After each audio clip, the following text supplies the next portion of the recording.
against the flesh that says we can heal each other. And then so often we end up in terrible situations. All because we were trying to play God in somebody else's life. Just let go and let God be God. If I could fly, I would. I'd take you in my wings, girl. I'd give you everything, girl. And if I could cry, I would. I'd be able to share more. You'd be the one I care for. Yeah, if I've lost, I could afford to give, so numb is what I've come to be. Depression's known as a second home, I dwell within it comfortably. Disguise my heart to hide the part I want no one to see. Refusing company, so there's no way you can comfort me. Yeah, so it's best that you don't waste your time. I'm a mess and I suggest you turn your face from mine. In this space and time, I'm incapable of what you ask.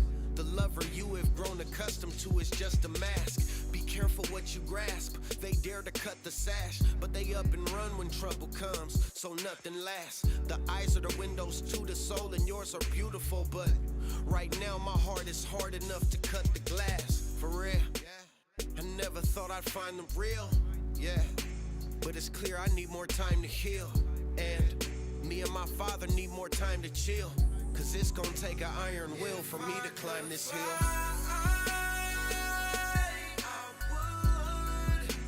I'd take you in my wings, girl. I'd give you everything, girl. And if I could cry, I would. I'd be able to share more. That's right. You'd be the one I care for. Yeah. And it's true, They say love's often too blind to see. Can't help but wonder if it's blind as me. And I understand that you want a man, and I respect everything you trying to be. But my love can't be unlocked until I find the key. You'll be alright, you'll see. No need to cry and plead. Love is selfless, so don't be selfish. There's no I in we. Let me go and I will holler back when I am free. I understand that every queen needs a K-I-N-G. So trust, you don't want nothing that you need to force. Don't rush, so many married just to be divorced. God has gotta be your source. You need his guiding light, not just a guide tonight. The Father's gotta be your torch, yeah. Lights off, transparency on. Late night marriage with the riches. Late night marriage with the riches. You need that real talk, this is what you want. Lights off, transparency on, let's go.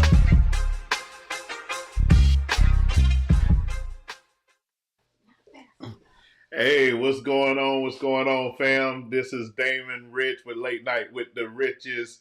My wife will be joining us in just a moment. She had a wardrobe miscalculation. That's a good way of saying I won't even say a wardrobe malfunction. She had a wardrobe miscalculation. She came here with some long sleeve and it's hot in this room, yes, in this light, and all of that good stuff. exactly. So, Hello, everyone. yeah, thank you for joining us tonight. We're gonna dig in tonight. Let's dive. Yeah, and talk about the silence of men. We're Mm. gonna talk about the silence of men. Me and you was. Well, that's a good one. Kind of heavy, huh? Yeah, I don't know about if it's heavy. Oh, But okay. you know, we had a little conversation about it, and we was talking about it, and getting into kind of why men are typically silent in communication. The low hanging fruit and the lazy reason that ladies like to give, and men is y'all just don't know how to communicate. Y'all don't know how to talk. Is that what we say? Yes, that's what society view is out there. Is y'all don't know how to talk. Y'all don't know how to communicate. Is the thing about communication is it is sending and receiving a message. So Right. sometimes the problem isn't with the sender. Sometimes the problem is with the receiver. Mm-hmm. And we're going to get into that. Listen, brothers, I'm going to do my best to represent us tonight and talk about our heart and see I almost wrote down some feedback that I believe I'm gonna get on behalf of the ladies by way of my wife or in the comments, Right. and then open them. Let's be vocal, ladies. Let Yeah. us know your concerns and your questions and what do you think? Yeah. I'm gonna hold us down on this end. Yeah. Let's see how this gonna go. Make sure you do some commenting. Tell a neighbor, tell a friend that Late Night with the Riches, Late Night Marriage with the Riches is on. Mm-hmm. Hey, listen, we have went and seen the place. Just a quick thing. We went and seen the place where we're going to do a marriage pop-up, and we are targeting the month of December. It's going to be during the day. I mean, during the week. So it's going to be like on a Thursday night or something. That's usually how we do our pop-ups. Mm-hmm. But this one will be a little bit of pre-planned, give you an opportunity to come out. And I think we're planning on doing like a Late Night with the Riches live recording. We're going to record, we're going to interact, we're going to have a good time. So we're looking forward to that. Right. And doing that and having some really great discussion in the pop-up. So be looking out for some of that as soon as we confirm our date. Hopefully this week, next week, we'll confirm our date, and we will be having our first pop-up that we've not had in a while. So, yeah, it has. It's been a minute. So, the silence of men. Oh, hold on. What? Candy up. Girl, is this a record? Come on, Candy. I know this ain't a record. Come on. We appreciate you. Candy. Yep. For y'all that don't know, Candy and their ministry, marriage ministry, invited us a couple of weeks ago to do part of their marriage seminar, and she doesn't stay up late. And her husband challenged her to stay up late. So, and she's been up 2 times. She's been up there 2 times. We appreciate it. Thank you for joining us. Okay, my bad. So let's get into the silence of men. Let's talk about the silence. My gestures ain't working. Yeah. Now they don't want to work. That stuff's so random. Bootleg, Apple, bootleg. Okay, so let's get into the silence of men. And I want to frame this. Anytime, come on, don't put G out there like that. He just sleep here tonight.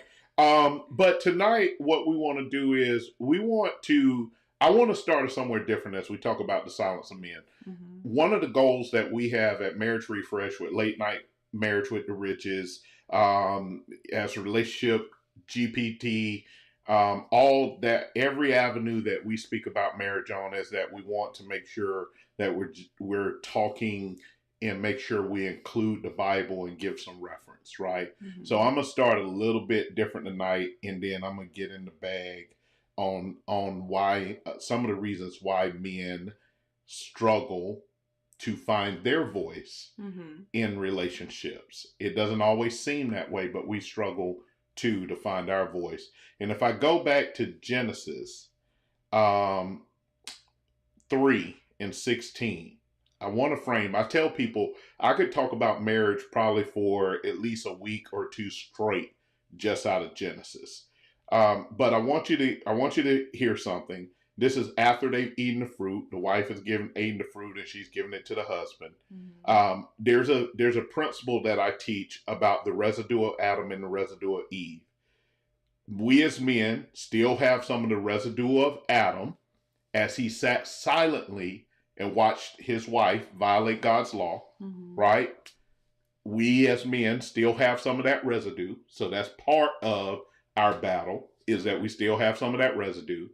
The residue of Eve is it causes us not to trust because there is still some of Eve's residue that she is moved by what she sees and not necessarily what is prudent in that moment, right? Right. And so that is still some of the residue that women carry from Eve and some of the residue that we as men carry from Adam, right? So here's the thing. Verse 16 says, and he told the woman, I will multiply your plains and multiply your pains in childbirth. You'll give birth to your babies in pain. You'll want to please your husband, but he will lord it over you. He told a man, because you listened to your wife and ate from the tree that I commanded you not to eat from, don't eat from this tree. The very ground is cursed because of you, right? So that's all scripture I'm going to really kind of get into, because I want to use that to frame that from the beginning, after the fall, there's been this communication problem between men and women. It's existed. It's the residue of the first marriage. There's a level of distrust and resentment that is built into our relationships naturally because of the curse, which is why it's important to bring our relationships under the blood of the cross to shake the curse, right? So, because of that, let me tell you how that shows up for men, right? One is there are times where we don't want to hear your voice. We don't want to hear your comments. We don't want to hear your thoughts. And the reason, hey, Lex, how you doing? How you doing? Yes. How you doing? Always, Lex, always here faithfully. Appreciate baby sis there, and look forward to getting on this stage. So here's the thing. Here's the thing is we talk about it. So already there's a gap. There's a mistrust between man and woman, and it's ancient. Right. It's ancient. So now I like to bring stuff forward. So now picture Adam. In picture of the end of the day, it's like, y'all will never listen to us anyway. So why talk? While we sitting at this tree, watch it now. While we're sitting at this tree, y'all will not listen to us no way. So why even waste our words? Because whatever your eyes see is what you're going to want. Men are often perceived as being visual. We have this conversation sometimes. Men are seen as visual, but I believe that women are the more visual creatures. They're different visual stimulations, but I think that women are also, or maybe even more, visual creatures. It is a carryover of the residue of Eve. Okay? So you ain't gonna listen to us no way. You're gonna go do what you want to do. And then if I don't participate, I'm less than a man, or I ain't being supportive because I'm trying to give you feedback, and then I'm going to get guilt tripped into doing what you want us to do. And by us, I mean you, and now I got to tag along. See, I told you it was going to get heavy. No.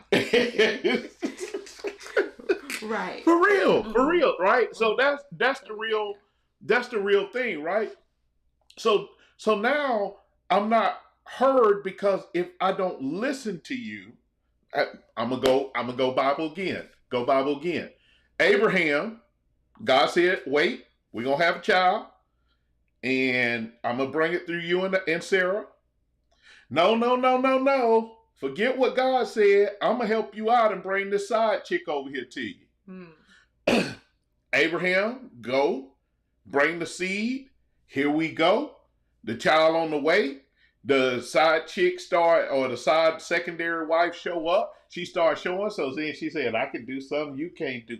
I can do something you can't do. I think that's what the side chicks like to do anyway. But I can do something you can't do. Sarah goes and complains to Abraham.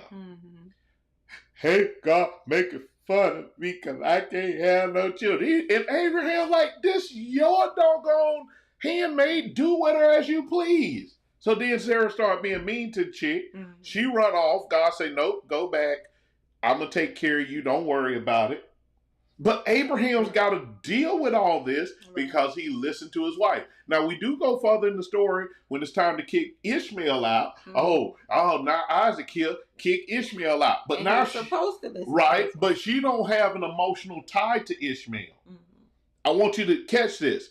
There are situations that sometimes, even particularly when the wife or the girlfriend is not matured yet, You want him to deal with that baby mama, if he has one, if we keeping it real, harshly, but you're not the one that has the emotional tie necessarily to the child and has to deal with the full drama that plays out. Right. Right? Mm-hmm. But you want me to hearken to your voice. So now I got to say God, and God had to say yes. And that's for some. That's not across the board. That ain't across the board, but I'm telling you, like, Right. issues that come up. I get it. And so it gives us a reluctance about hearing you. Mm-hmm. And it also gives us a reluctance about speaking to you. Right. Because when I tell you something, I want you to be able to. So here's one of the things that I felt, over the years of our marriage. One of the things that I think, and it's not all on you, some of it's on me, Mm-hmm. that I think that you struggle with me.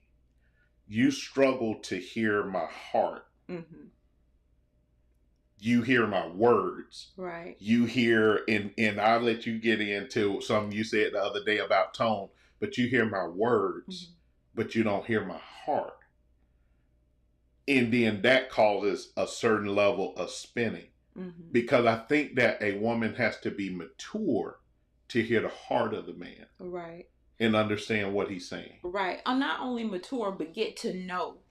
And so if you hadn't had enough interaction to know the heart of the man, because, Mhm. In the beginning, you're going more off of a lot of times your emotions Mm-hmm. and your, we call it love, but you're in love, the fun and the, heightened emotion of it. Mm-hmm. And so you really don't know that person a lot of times, and really get to know the heart of the person. And Mhm. so not knowing the heart of you or the person, all you hear is tone. Mm-hmm. Yeah. That's So you hear tone, and once you hear tone, you shut everything else out. mm-hmm. And then it's like, and you hear it all the time. Oh, he's mean, or he's, this, or that's a little harsh, or whatever. And so, and you can get back to how men talk to each other and how they do it. And I actually got it from a man that I heard once that was like, and he used the word barbaric, that we are kind of barbaric, and that's how we are. So bullcrap. But go ahead. talking to each other and being able to handle that is one thing, but talking to the wife or us, it's a little bit different in handling the tone or way you communicate. In the majority of our day, we don't speak with sugar. Mm. And what I mean is speak with sugar. I'm not talking about we talk harsh, and I disagree with the word barbaric. Right. But I'm saying is we're very direct. Men in general we don't take the time or don't like to take the time to add a lot of words. So I can remember one time at work, at one of the jobs I had, they were like, Damon, I was so short and to the point. They're like, they wanted more words. And I was in a room mostly of women. Mm-hmm. They wanted more words. And so I started adding more words, and they're like, we're getting lost in what you're saying. Yeah. So when I had less words, you understood exactly what I said, but it was so to the point that you felt like something was missing, but nothing was missing, right? Mm-hmm. No, nothing was missing. But when I added more words, you got confused and you missed the point because I put more words in it, and you kind of weren't 100% sure, but it felt more fulfilling because I said more words. Mm-hmm. Which would you rather have? Right. Would you rather understand the message, or would you rather feel good about the message but don't know what I said? Make up your mind. Right. And that's kind of how we are. We are about communicating what the message is, mm-hmm. right?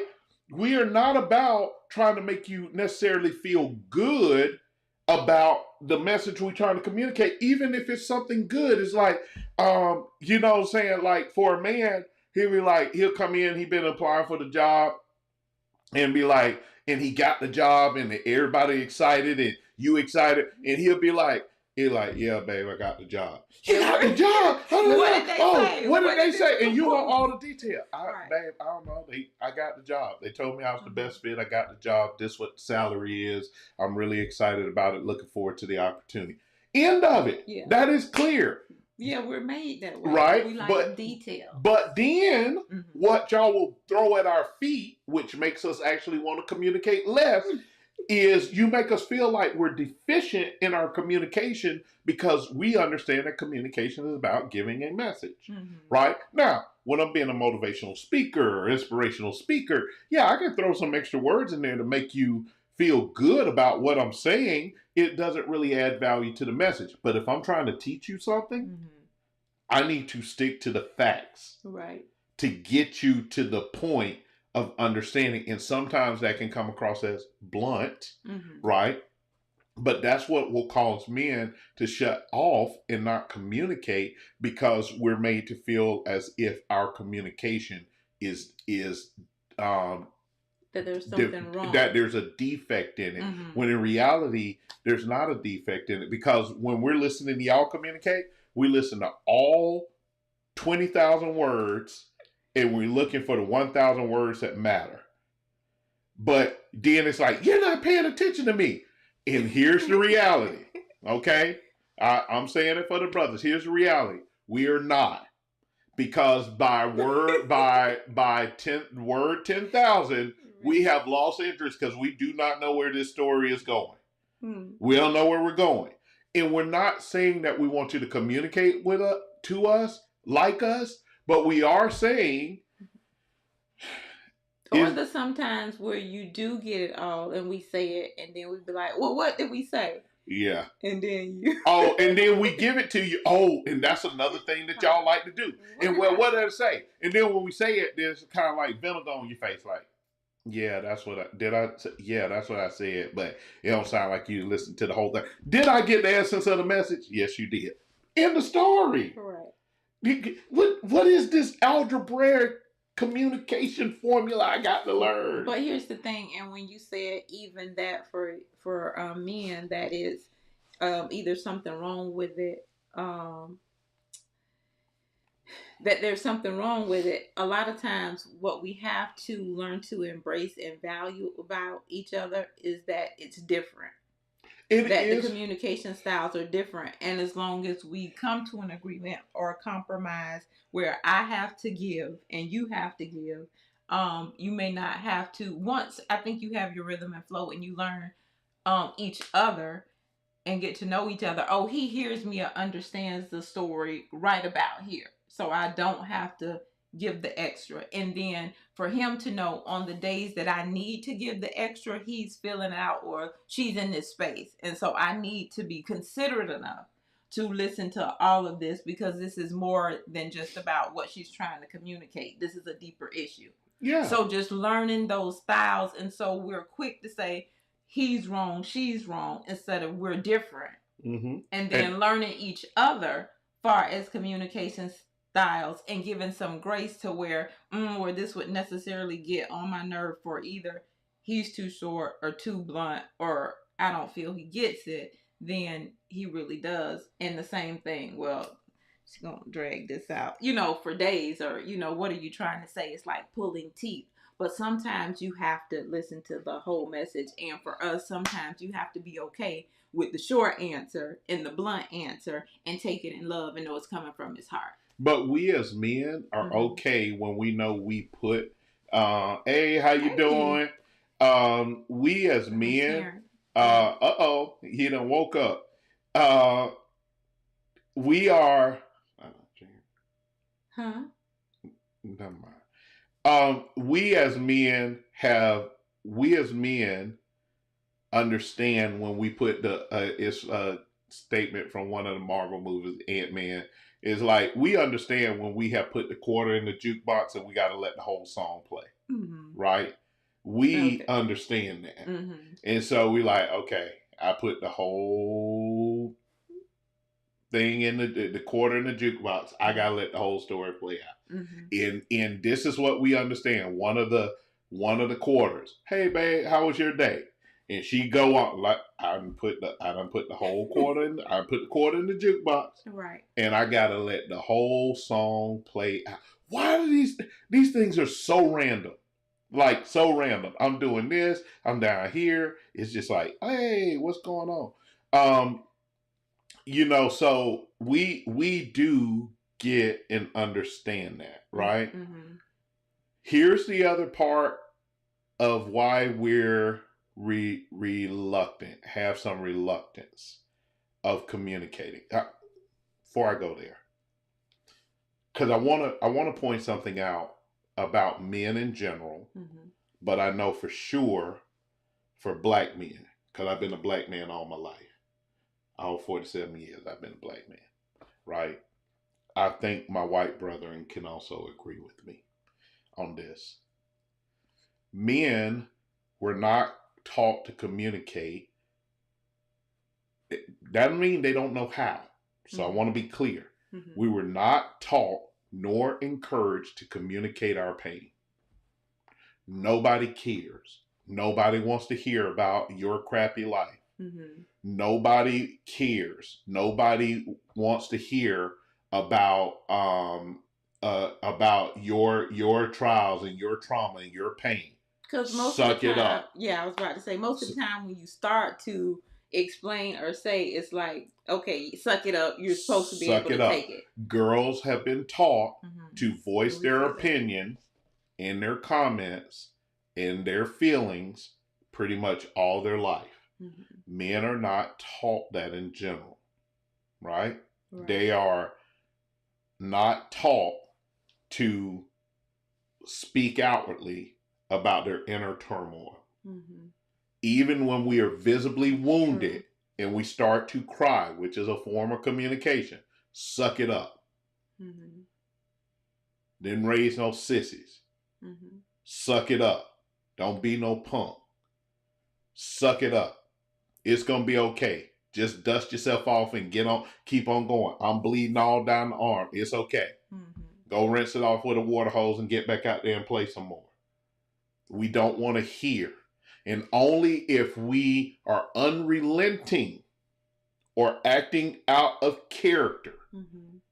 Well, it's like, let me see what's going on. And take us to the hospital. For, oh, you done broke a whole arm. Right. Yep. 2 weeks later. Right? Right. Yeah, right? Mm-hmm. Because that's what we have been taught. Mm-hmm. That broken arm transfers into broken hearts. Mm-hmm. That broken arm transforms into broken dreams. Mm-hmm. That broken arm transfers into broken emotions and Right. thought patterns Mm-hmm. that we are not taught. That's why men commit more suicide than women. Because you're taught it wrong because it's taught as being masculine. But this is the thing, and this is why I point out. Mm-hmm. So let me go deeper. Black men, particularly if you were raised by a single mother at any point in your life, you are taught that by women. Mm. Now, if the dad is present, he's teaching it too. Mm-hmm. But if you were taught that by women. And then a woman, so the second woman that loves you, Mm-hmm. wants you to open up when the first woman that loved you said, shut it down. True. What am I supposed to do? Right. And So- and mostly at that point, you say you really don't know how to. I don't think that men don't know how to. The reality is we don't know how to the way that you We want it to Yeah. on the day that you want it that way. Right. Because one day you want it straight to the point. There's a TikTok. This guy said something. It's a powerful TikTok. It's funny, but it's powerful. And his wife asked him a question. And he said, do you want the husband answer or the man answer? And she thought about it. She's like, I want the husband answer. He's like, oh, great, honey. That really looks good. I really like that. That looks nice. I forget, was it lipstick or something? That looks really nice. I really like it. She's like, well, what was the man answer? I don't really give a F. Wow. Right? It's like, and just like I said, that's harsh. right. But what he was saying is, Right. in that moment is, that's something that matters to you. Mm-hmm. I'm glad you like it, but it doesn't really change the world for me. So, okay. If you happy with it, good. Right. That's good enough for me, Mhm. right? So those are things, because it's like I have these brain, and I watched this video the other day, and this lady was saying, "Men, y'all have it so easy. A woman have to work a full-time job, then she have to come home, da da da da." And I get that, and I can sympathize with that and understand that to a degree, right? Mhm. But she said something that pissed me off. She said, "Because all y'all have to do is just go to work. It's easy." Oh yeah. Depending on what kind of job he got, Bless our heart. it ain't that easy. I remember a conversation we had one time, and you was telling me about being tired, and I'm on my feet all day and da da da, because you work in the doctor's office. And I remember distinctly saying to you, I don't know if you remember, I said, "Babe," I said, "You know what you do on your feet all day?" I remember. And you're like, "Yeah, how you just tired, you exhausted, you this and that." And you're like, "Yeah," I said, "I do that in my head 10 times. And I'm not even trying to compare. Right. All day long." Mm-hmm. And here's what's worse. When you leave that office, for the most part, you don't have to think about that office again until you turn them lights back on. You have the occasional, like, "Oh man, did I call in this prescription for this person," or whatever. Not minimizing. Right. Or sometimes there are emotional ties. There are with some the- emotional ties, right? But I have those same emotional ties. And because of the style of the job I had, I bring all that home. Because I got a laptop and a cell phone, and I'm expected to answer and get stuff done. And we got major projects. So a lot of times I don't get to turn it off, and I'm already wired not to turn off. Right. So it just keeps me on all the time. Right. But actually having the conversation and communicating, it was like an aha moment for me, and the light bulb coming on, because I never really considered. And so a lot of times we don't really consider people or put ourselves in their shoes a lot of times. And even though it was different, I didn't understand from your point of view. All we really say, we keep it general. "Oh, you go to work, I go to work for this many hours, for this many hours." And so instead of comparing, it was better for me to be more sympathetic or aware of, you know what, for me it was like, "Oh, wait a minute, I never really did think about it that way." Yes. And so a lot of times we don't. Yeah. And when I think about the emotional tie, just because I just said it, like 3 different stories popped in my head that I have personally been involved in because of the work I used to do. I think one of the names is public, but I still won't say the name, just out of, this has been many, many years ago, but when I used to take complaints, and it was a huge case about the right to die. And we got calls and complaints from everywhere, where the husband wanted to take the wife off of life support, but the parents were saying, "No, she would have never said that." And then there was suspicion that he'd do something to her. All of this, and we got complaints all day. I can still remember the lady's name. Eventually, the husband won. She got took off life support, and the lady passed away. Right? Emotionally dealing with that. We were right there. Then another situation where we learned during training, and I wasn't as much of this, about just like some of the atrocities that happened in nursing homes, ALFs, and how there's a guy, he was so badly neglected that his body was so malnourished that it started feeding off the fibers in the couch. And when they cut him away from the couch, he died, because that was the only thing that was sustaining his body, right? Emotional, right?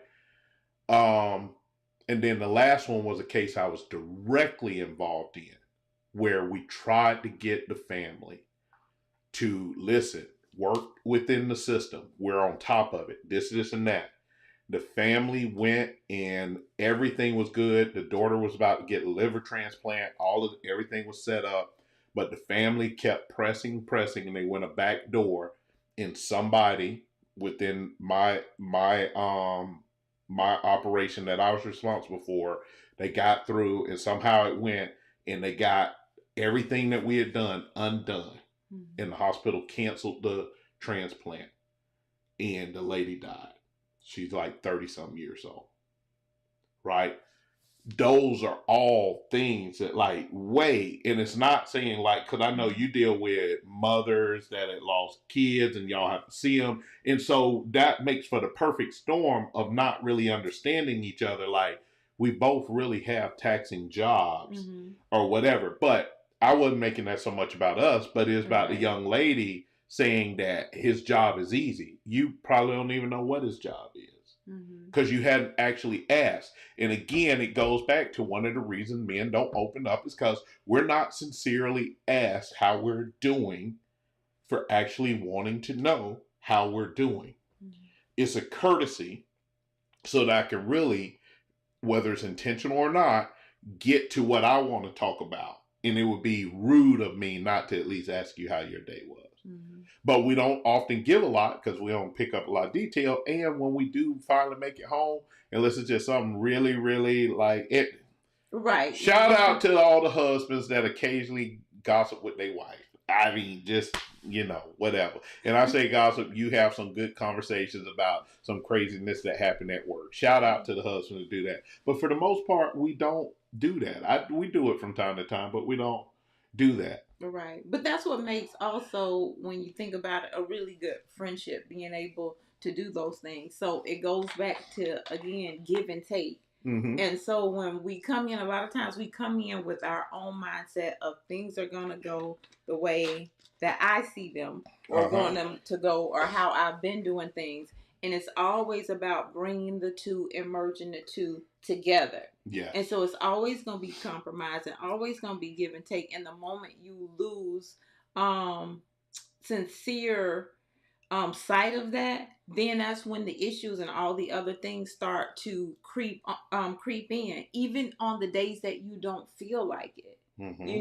But when you've done it so much and it's sincere from your heart, you're like, I want to do it. It becomes a more of I want to do, Yeah. Want to do it. And it's an act of being selfless.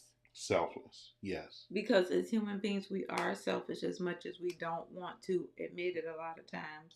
We are. Yeah. Yeah. Hey, y'all, because I'm going to make this last point, and then, we might actually get off early tonight. But if you have any questions that you want us to answer while on air, now's the time to drop them in the comments. Because I'm getting ready to go ahead and hit the final major point. So there's trust, there's difference of delivery and feeling like we can't get it right when we communicate, right? Remembering a lot of this is set up from the beginning, and it's a perpetual thing that if you're not intentional about bringing your marriage, your communication, your love under the blood, you're gonna live under the relational curse that was set forth in what in the world? The relational curse that is set forth in the Bible. The residue of Adam, residue of Eve. But here's perhaps even bigger than and this kind of ties into not being heard. But here's probably the biggest reason that I myself and have had conversations with men about why we don't communicate or talk, why we're silent in our relationships. And then I'm going to hit another point that you and I talked about the other day. Okay. Because women, and you can come for me if you want to, it won't do you any good. Y'all do not like accountability, particularly if the accountability is coming from us. Here's why we say that. So when we say how we are feeling, or we bring up something about we're feeling, we are going to end up getting maybe 2 minutes to tell you how we feel. In the next 45 minutes, it's going to be us listening to how we felt made you feel. And we never even get through everything of how we're feeling. Mhm. But we are now going to have to stop and address how our feelings hurt your feelings. The only time that seems not to be true is if how we're feeling is not necessarily related to you. Mm. But even when that is the case, you will have a tendency to hijack it and go into your feelings and how you've dealt with that and trying to counsel us without first hearing us out in what we're saying. So when we were talking about that the other day, you were saying, well, sometimes it's just how y'all say it in the tone. No. The tone is, especially if we're telling you about something about how you made us feel, the tone is your way to pull the victim card. I understand what you're saying, but the way you said it, and so now we're going to talk about my delivery for 45 minutes, as opposed to coming all the way back. And it takes some emotional fortitude from a man to hear that 45 minutes and say, oh, I like everything you just said. However, let me get back to where we originally started. Mm-hmm. Right? Right. So when you do that enough,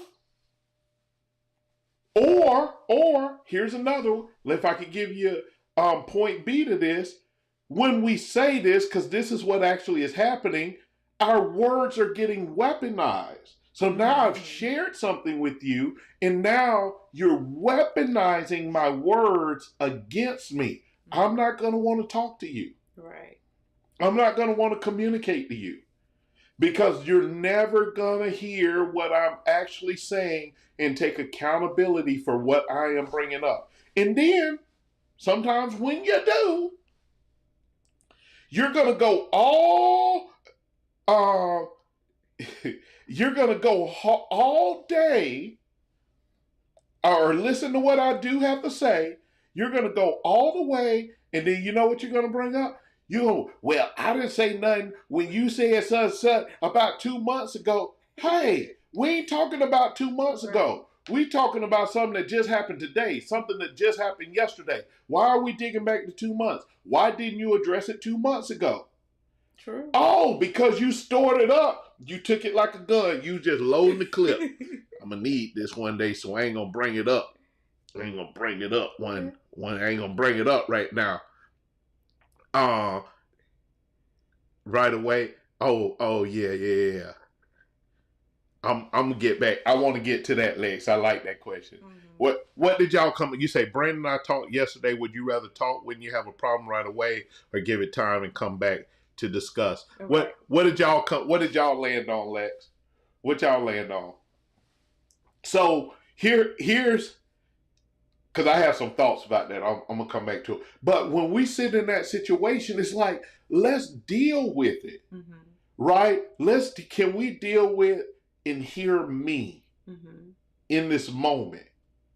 And then we can go. And even when we do, the time about how it made you feel ain't right then. Right.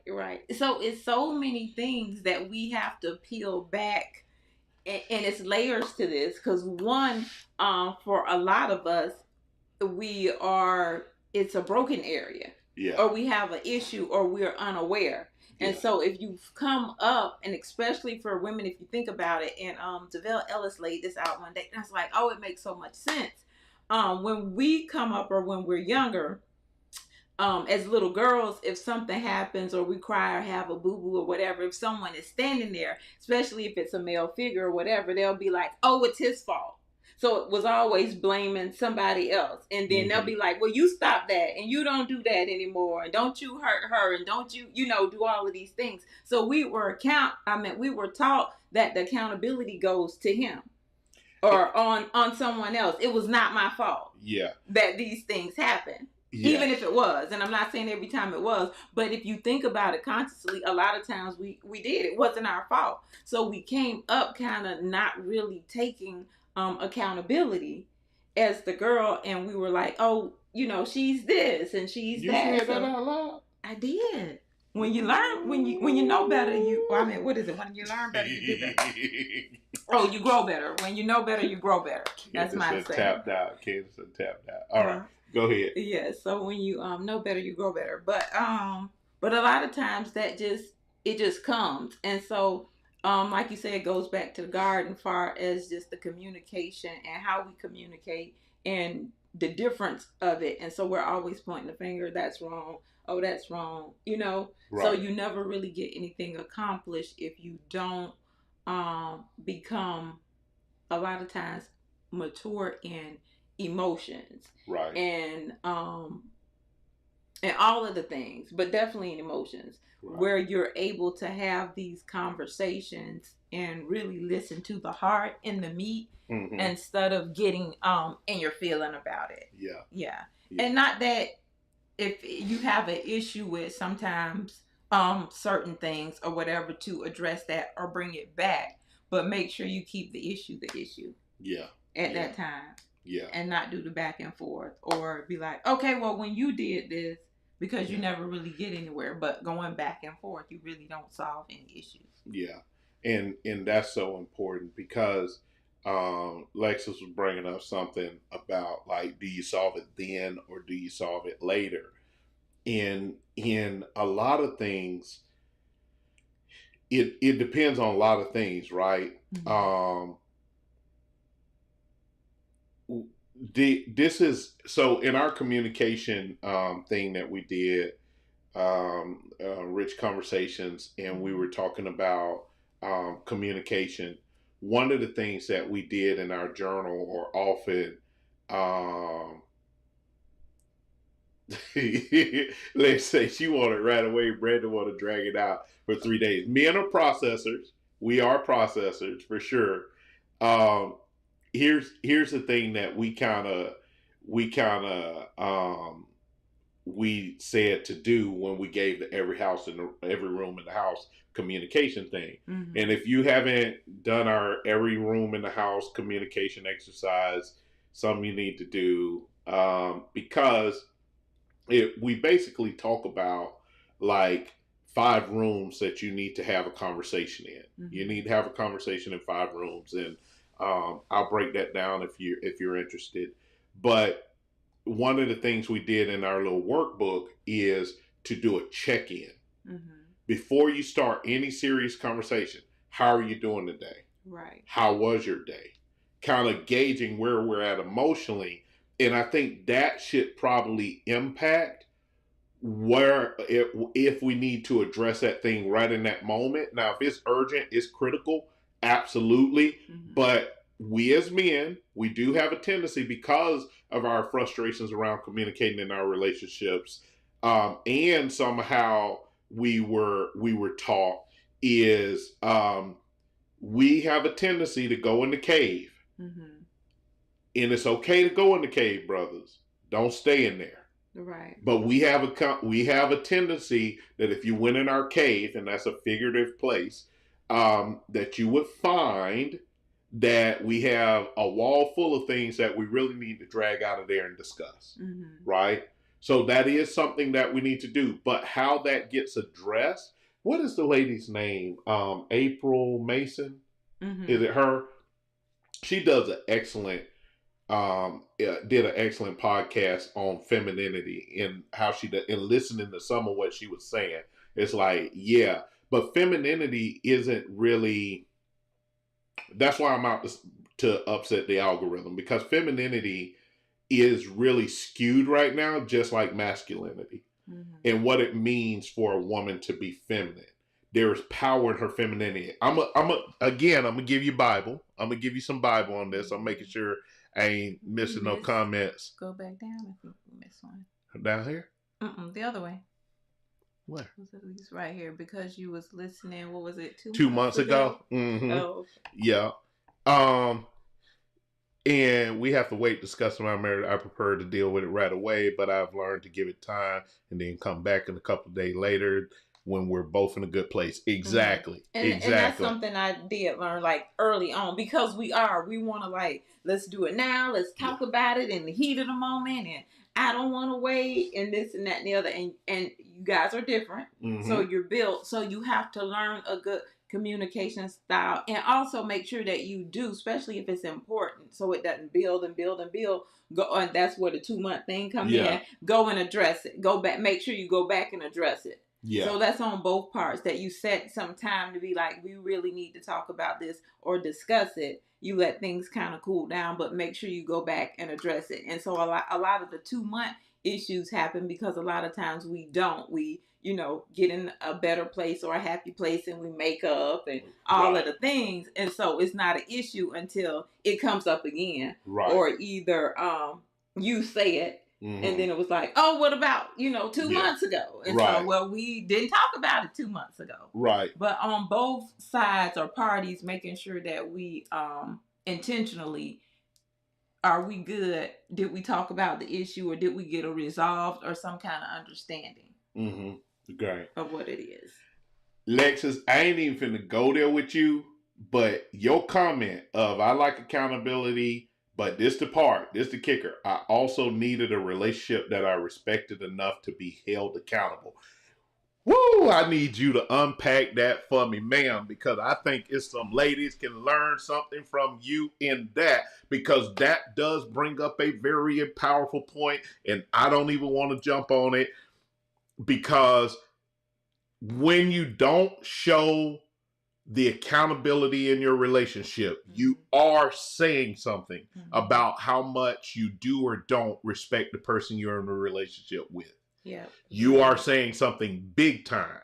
And girl, you dropped a nugget there. So let me give you said I give him 24 hours. 24. Okay. All right. 24. That's good if you both agree on the 24 If you hours. both agree on the 20. And that's something important. You do need to have rules of engagement, right? Like, hey, babe, if we can't talk about it now, can I give you, I need 24 hours for us to discuss. But it also needs to be like, why 24 hours? Or why 8 hours? Or why not 3 days? Because sometimes we like to get into it right then because we got all our points together. But then, if you give it some time, all of a sudden the points start to fade, or you start to rethink it, and you're like, that wasn't as big of a deal as I was ready to make it. Right. A lot of time. And sometimes it's important to go back and say that as well.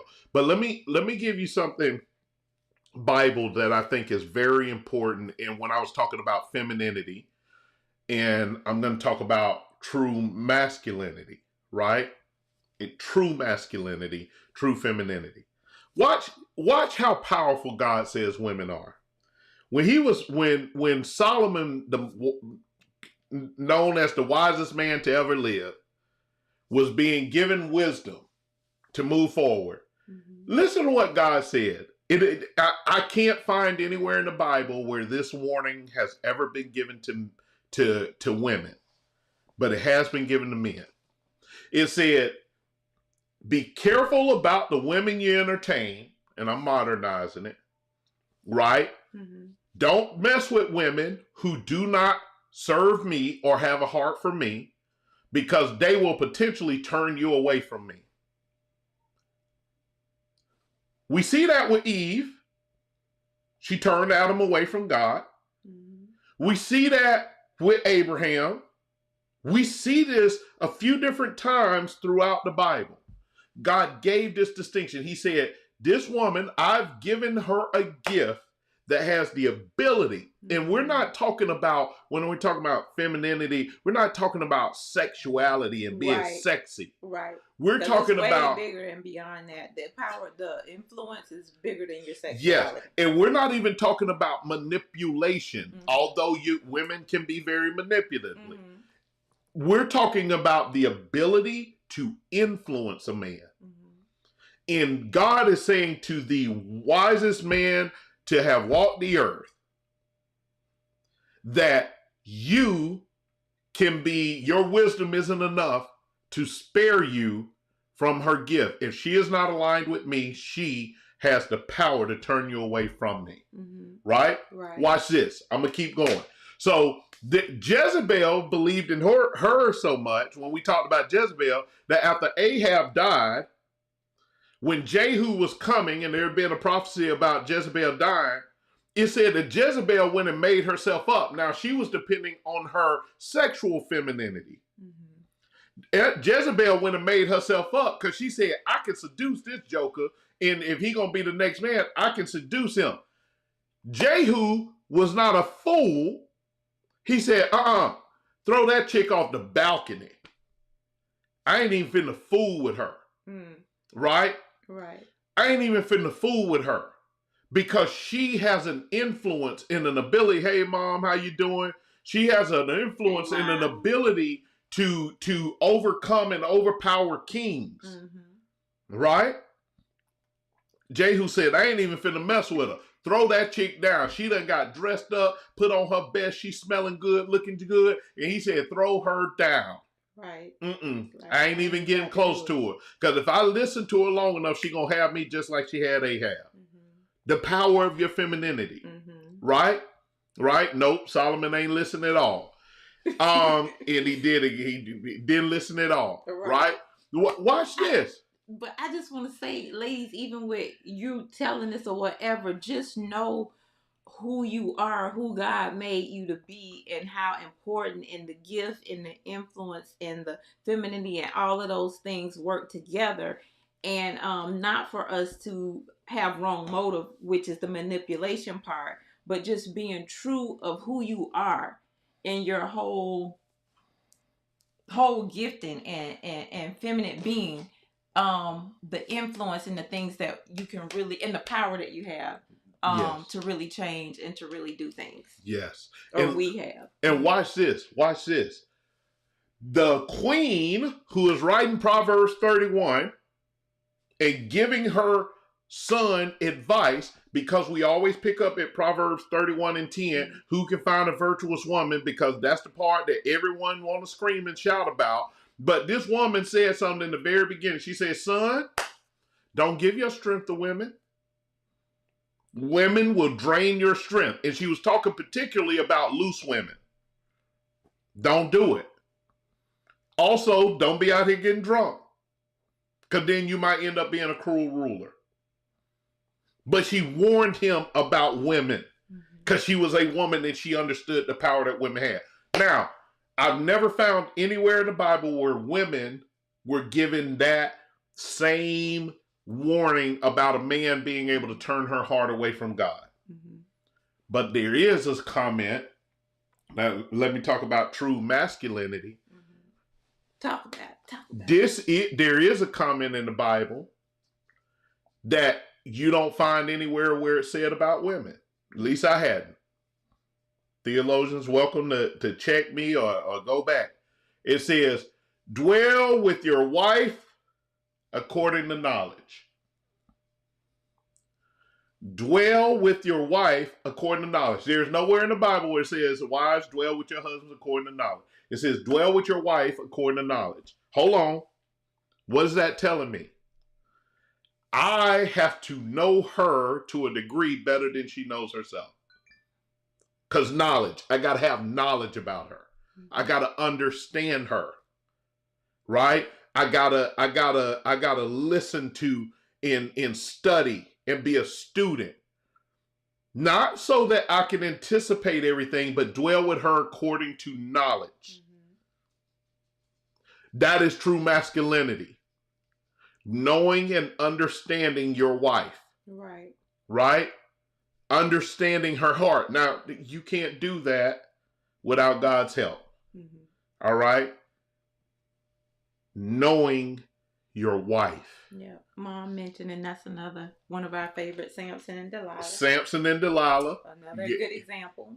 And before Delilah, whatever the other chick was that betrayed him. Right? She the one that got Samson started down that road. But men, true masculinity is found in us knowing our wives. I always ask this question. I talk to people, what would have happened to God? Or what would have happened if Adam wouldn't have ate the fruit? And a lot of times when I ask this in classes, we don't know. Yeah, we know. Because when the second Adam resisted the fruit, and it created a path of redemption and restoration for his bride. So if the first Adam wouldn't have ate the fruit, I have to believe that God would have created through his obedience, created a path of redemption. Mm-hmm. Right? Right. But we keep boiling masculinity down to what a man gives,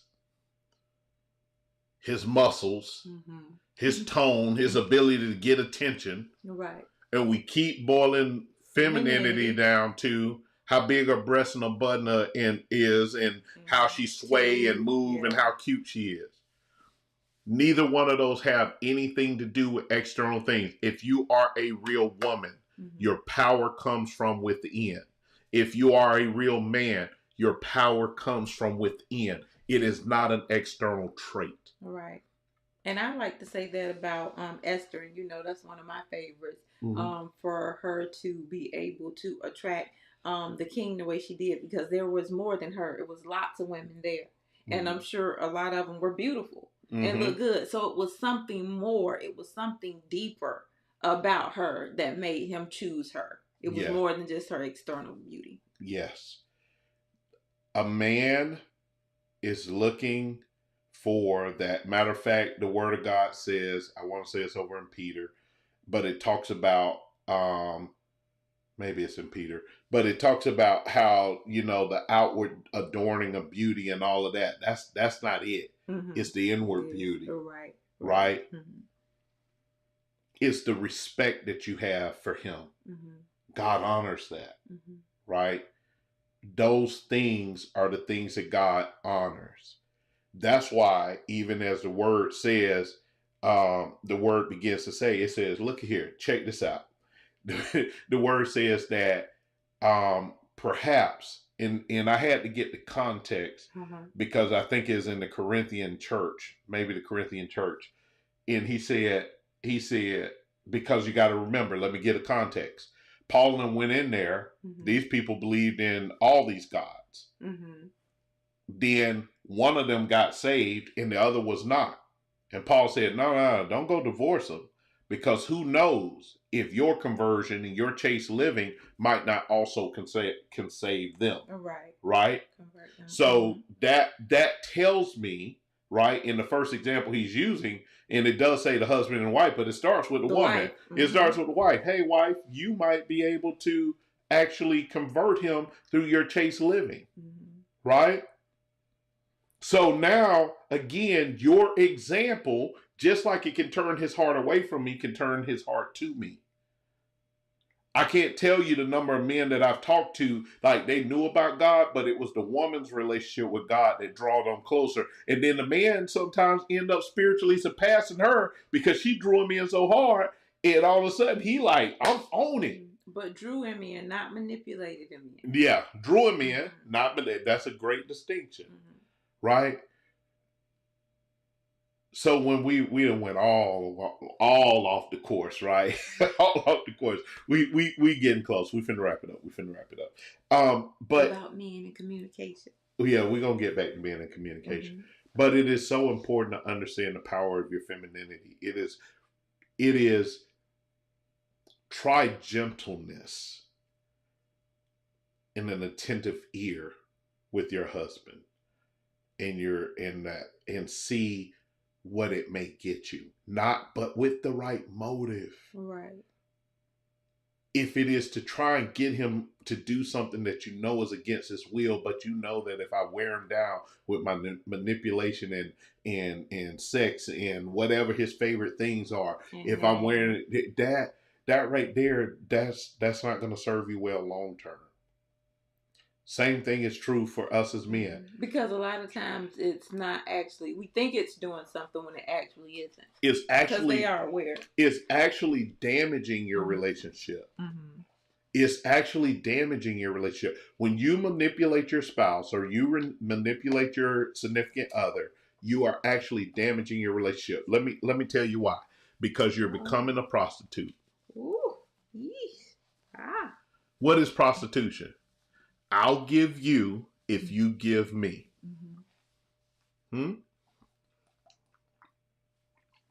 That's prostitution. I'll give you when you give me. Mm-hmm. Now, here's the danger about introducing the spirit of prostitution into your relationship. There's always someone who can outbid you.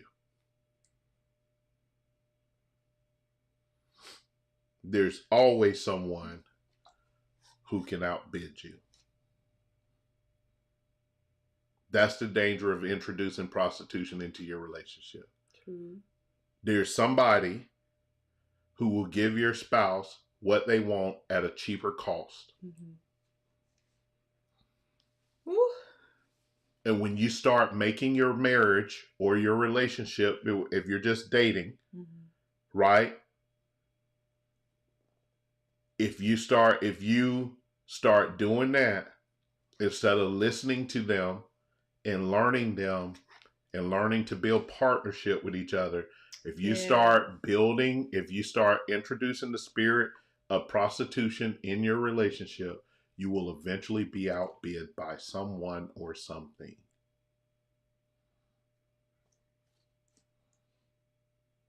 Period. Because there is always someone willing. Look, watch this in the natural. Mm-hmm. Amazon, everybody went to Amazon, even before the pandemic. And if, you like me, one of my Macs, I got real cheap because I went to Best Buy. I had brought it at like $1,300. And then after I went and got it for $1,300, like within 2 weeks, I found it like $300 cheaper or $400 cheaper on Amazon. And I went back to Best Buy and I said, hey, and I had it with me. I was like, y'all gonna sell this? Can I get a price match on this? And the guy was like, oh yeah, when did you buy it? Depends on when you brought it. He saw it hadn't been 60 days. They gave me the price match. Because I was fully prepared because I was within my return period to return it to them, wipe it clean, return it to them, and go order the other one off of Amazon. Why? Because someone can outbid. Now watch this. I'm talking about introducing the spirit of prostitution in your relationship. Mm-hmm. Check this out. Now you have Temu. Undercutting and Shein undercutting Amazon. Now everybody's starting to order from them. Mm-hmm. Hey, man or woman who goes to the person that undercuts. Here's the thing about Shein. Sometimes that thing gonna look just like it looked in the pictures, and sometimes it ain't. That's true. I want you to hear me. Here's the thing about Temu. There was something that came out about their app is actually stealing privacy and this, that, and the third. So now, here it is. Sometimes that person that you think is giving you the lower price, they may give you what you want in that moment. But they're not the real deal. But that ain't going to change the fact that you got outbid because you introduced the spirit of prostitution in your relationship. Don't change it at all. Your hair was real. Hers was a wig that she laid off to the side. But at the end of the day, she gave him... I got a video. I'm probably release it tomorrow where I talk about 3 things we need to break in the relationship algorithm. And one of those things that we have to get down to is sometimes we get in a relationship and we get everything we want in that relationship and none of what we need. Ooh. See, the thing about, and this goes back to your comment, this goes back to your comment earlier, Lex. The thing about accountability is we need it. But a lot of times we don't want it. And that's why God is constantly giving, and we're asking, Lord, give me what I need. And he's trying to give you what you need, but because it doesn't come packaged how you think, or accountability is attached to it, and some other things, he was like, okay, well, Lord, give me what I want. And I want this, this, and this, and this, and this, because we think that's the best thing for us, when it's really not. And he's always trying to give us what we need. Yeah. Mm-hmm. And Yeah. then we'll be like, okay, give me what we need in the form of what I want. Yeah. We be trying to trick God. It don't Right. work. Right.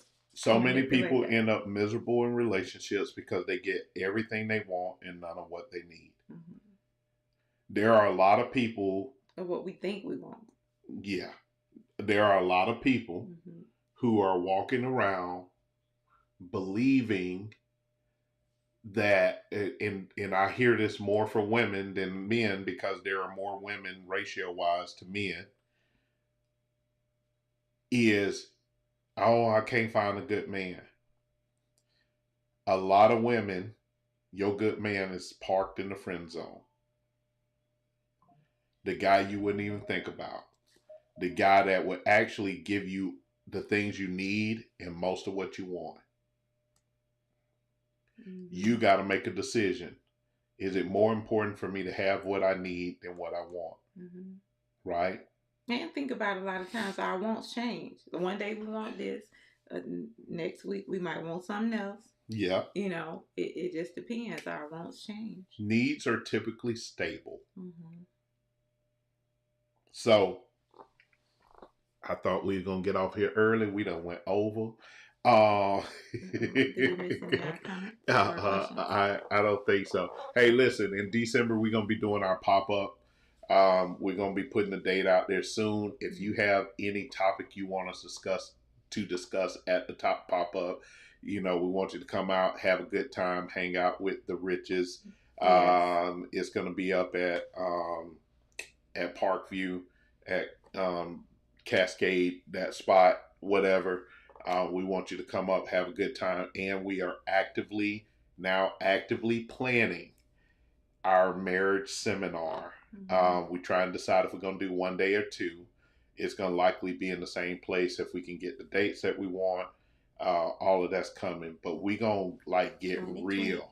Yeah, that's going to be in 2024, probably February, March. But we trying to like really get it in. We miss it. We want to hype it up. We want to absolutely I want to do a lady session. I'm trying to encourage Tamika because I'm fitting to get with the fellas. One of these late night with the Rich is coming up soon.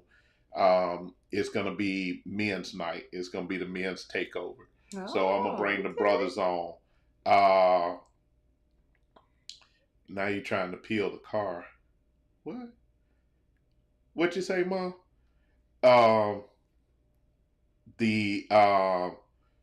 One of the things that we looking at is I want to do a men's takeover night. So the men are going to take over late night with the marriage one night. Mm-hmm. And I'm encouraging my wife to do a women's takeover with the late night with the marriage. Get 3 other women to join her. We can do the takeover live on camera. Right. You know, you ain't got to come to the studio, but live on camera to talk about, you know, things that are concerning for wives and those who are dating. You don't have to be married.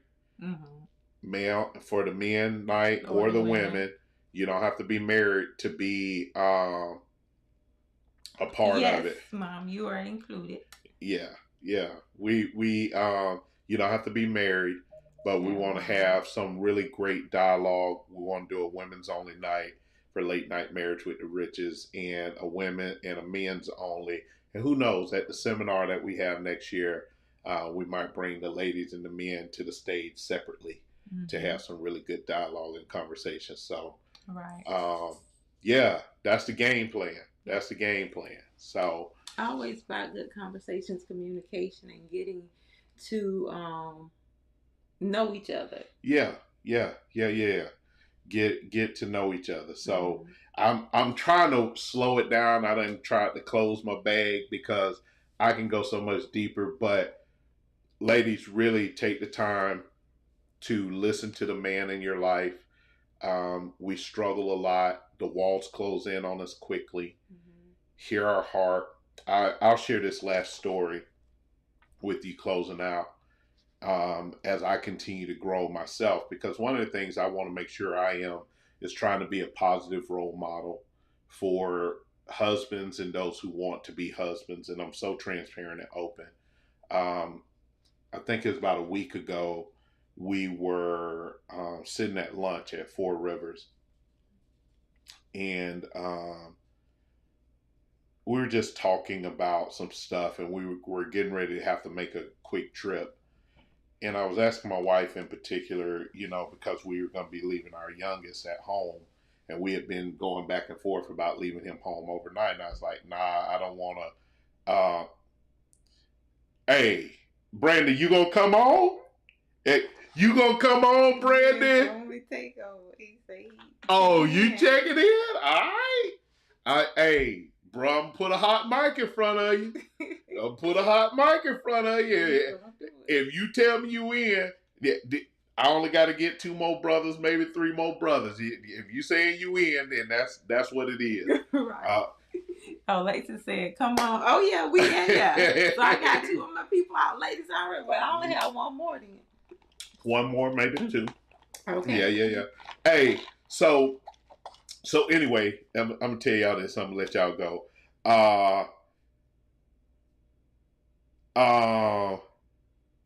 This is a thing. This is a thing. So we were having this conversation, and my wife's like, "Oh, we can leave him. He's 16 years old." And at that age, shoot, by 12, 13, I was at home overnight for a whole week without issue, Mm-hmm.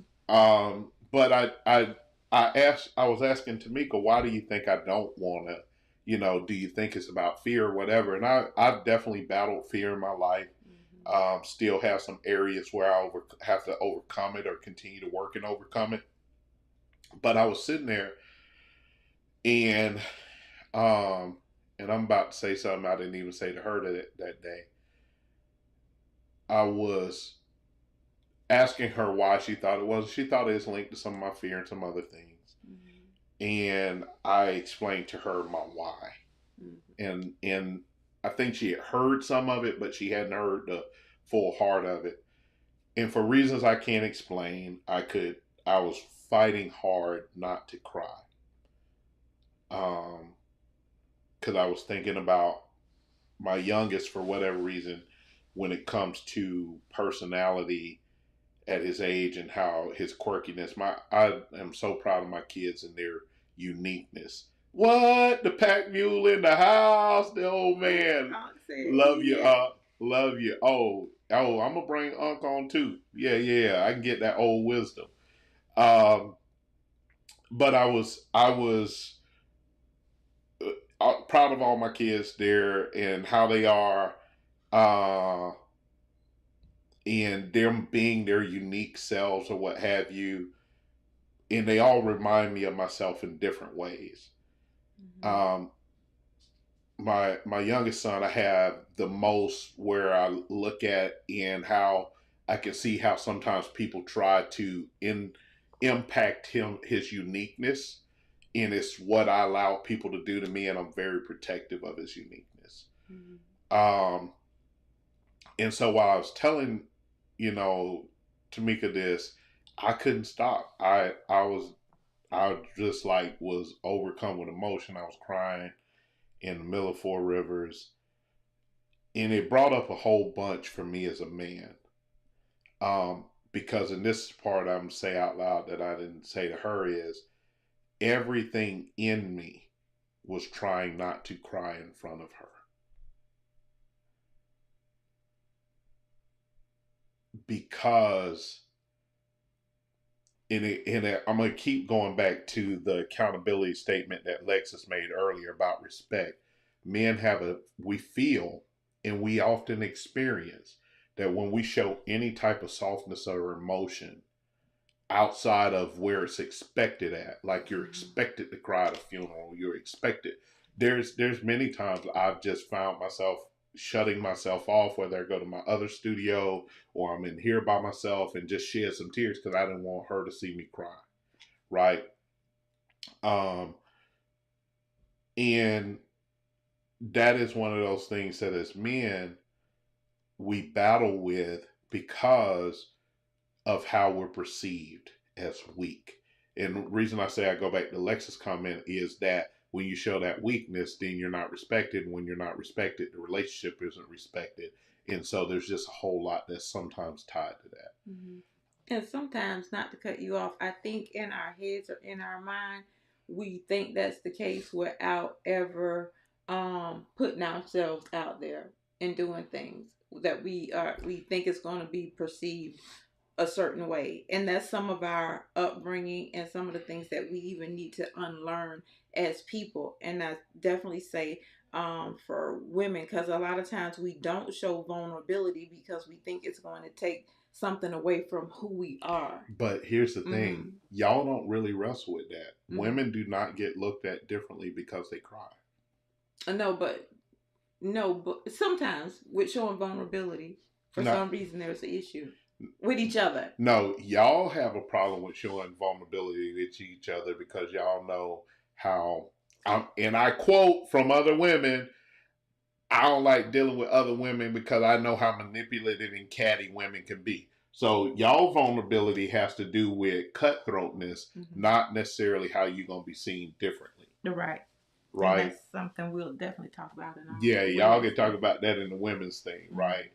And I think that that's important. Mhm. That's important. So it's different. So just like we have to unlearn it, here's the other side of that equation.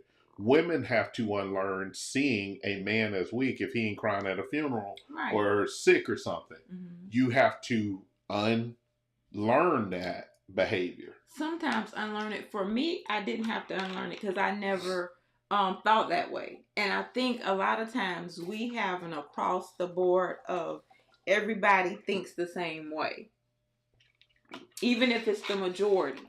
We a lot of times we think everybody thinks this one way across the board, and that's not necessarily true.